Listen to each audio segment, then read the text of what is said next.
早晨，大家好，我係陳昌堯師傅。首先祝大家有美好嘅一日。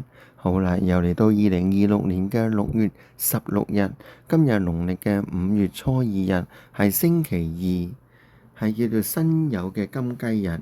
就生於1981年嘅人呢，就叫做辛酉金雞啦。咁今日呢，佢伏吟，所以特別要注意嘅。嗱，雞呢就要同兔相沖，就沖一隻呢叫乙卯嘅木兔。就生於1975年嘅人呢，就叫乙卯木兔啦。咁同時都沖一隻呢叫丁卯嘅火兔，就生於1927年同埋1987年嘅人呢，就叫丁卯火兔啦。咁今日呢，兔之中呢，呢隻火兔同埋木兔呢，就天克地沖，所以特別比較嚴峻嘅。嗱，雞同兔相沖呢，通常就應喺咩地方多呢？通常會感情上方面呢，又容易有發生問題啦。意外啊、災殺啊，就特別容易招惹到嘅。咁刀劍嘅傷就要好小心啦。咁身體方面呢，特別要小心呢，就係四肢嘅受傷啦。尤其是車禍喎。今日呢，特別要小心交通意外啦，所以呢，過馬路嘅朋友同埋揸車嘅朋友呢，咁呢要小心啦。今日交通意外啦。逢沖呢就必動嘅，所以呢，我建議屬雞嘅朋友同埋屬兔嘅朋友呢，今日多做善事，去捐下錢啊，贈醫施藥啊，多做一啲利益眾生嘅事情啊，多做一啲布施啊。將自己運程呢提高佢，希望今日可以逢凶化吉嘅。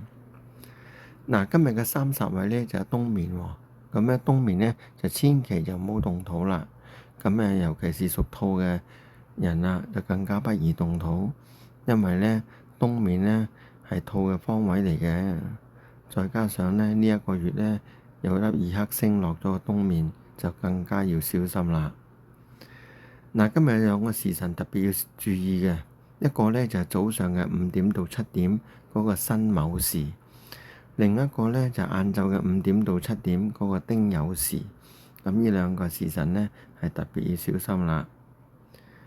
今日如果想催財嘅話呢，最好就係冬眠，因為呢財神爺今日就係東方嚟嘅，但係呢記得30位又係冬眠。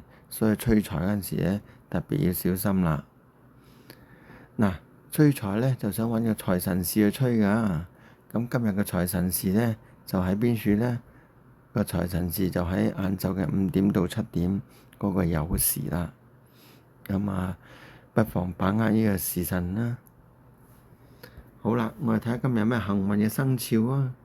原來屬馬、屬虎、屬蛇、屬龍、屬牛、屬猴，都係今日嘅幸運生肖嚟嘅喎。咁佢哋點樣幸運法呢？原來屬馬同埋屬虎呢，就係今日得到天月貴人去睇住嘅喎。屬蛇呢，就有三合貴人啦、天官貴人啦、福星貴人啦去睇住佢嘅喎。至於屬龍方面就有六合貴人去睇佢啦。至於屬牛呢，就有三合貴人啦。至於屬馬騮呢，就有喜神去睇佢啦。所以呢，今日最幸運嘅生肖就係屬馬、屬虎、屬蛇、屬龍、屬牛、屬猴，都係非常幸運嘅生肖嚟㗎。記得大家想逢凶化吉呢，最好嘅方法呢，就係多做善事，諸惡莫作，眾善奉行，咁就包你有運行啦。記得你所做一切嘅善行，終將都回到你自己身邊㗎。大家多做善事啊！好啦，今日就講到呢度為止，聽日再見啦。